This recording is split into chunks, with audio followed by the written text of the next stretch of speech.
Assalamualaikum warahmatullahi wabarakatuh. Perkenalkan, nama saya Erika Febriani Dengan NIM 836415267. jurusan S1 PGSD semester 8.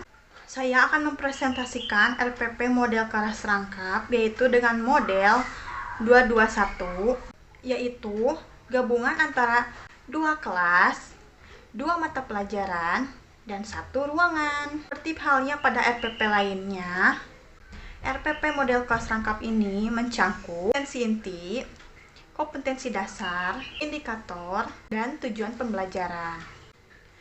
Kita langsung saja ke pembahasan.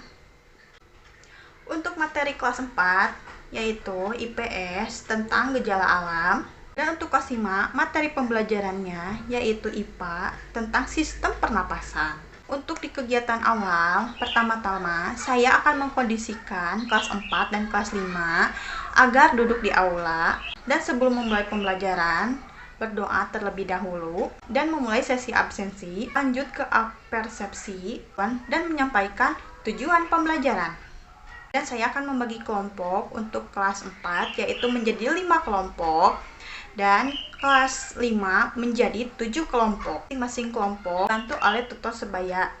Di kelas 4 dan kelas 5 diarahkan menuju ruang aula yang sudah disediakan untuk kelas 4 dan kelas 5.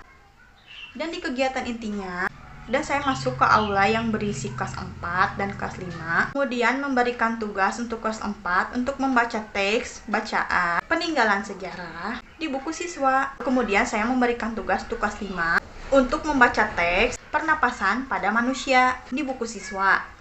Pertama-tama saya akan menjelaskan teks bacaan yang dibacakan oleh siswa untuk kelas 4. Dan saya memberi tugas untuk kelas 4. Dan saya memberikan beberapa pertanyaan untuk kelas 4 mengenai peninggalan sejarah. Lalu saya memberikan tugas kelompok untuk kelas 5 membuat salah satu bagan gangguan pernapasan pada manusia.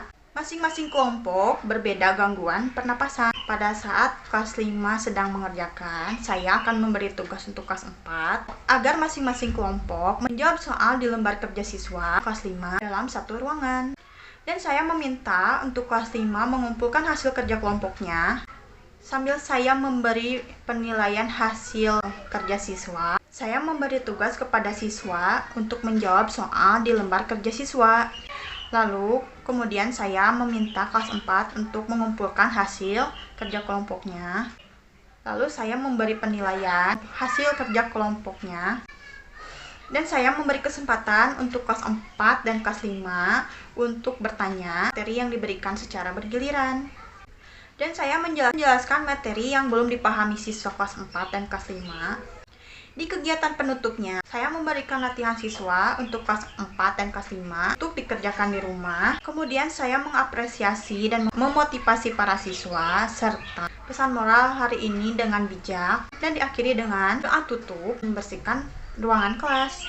Dan metode pembelajarannya yaitu pendekatan saintifik, metode permainan atau simulasi, diskusi dan tanya jawab, penugasan dan ceramah. Dan sumber pembelajarannya kelas 4 dan media, gambar peninggalan sejarah, berbelajar tematik kelas 4, IPA kelas 5, pelajarannya pernapasan pada manusia, buku tematik kelas 5, jenis penilaiannya yaitu sikap dan tertulis, tip dan subjektif, akhir penilaian proses dan hasil. Dan saya akan menampilkan ringkasan materi kelas 4 dan kelas 5. Dan berikut saya sampaikan, mohon maaf bila ada kesalahan kata dalam pengucapan, mohon dimaklum.